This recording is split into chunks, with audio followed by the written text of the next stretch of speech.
বেশিরভাগ মানুষ তাই মনে করে। এভাবে হওয়া উচিত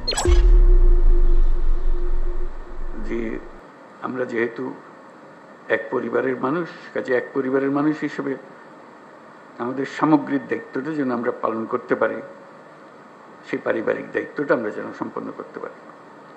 সেখানে তথ্যটা হলো বড় বিষয় এবং প্রতিকার।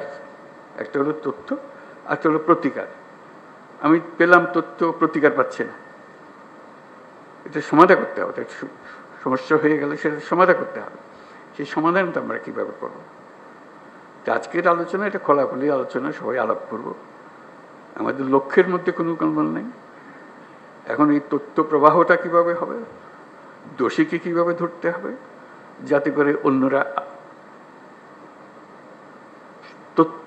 মেসেজটা পেয়ে যায় যে এখানে গোলমাল করে সুবিধা হবে না, বিপদে পড়বে।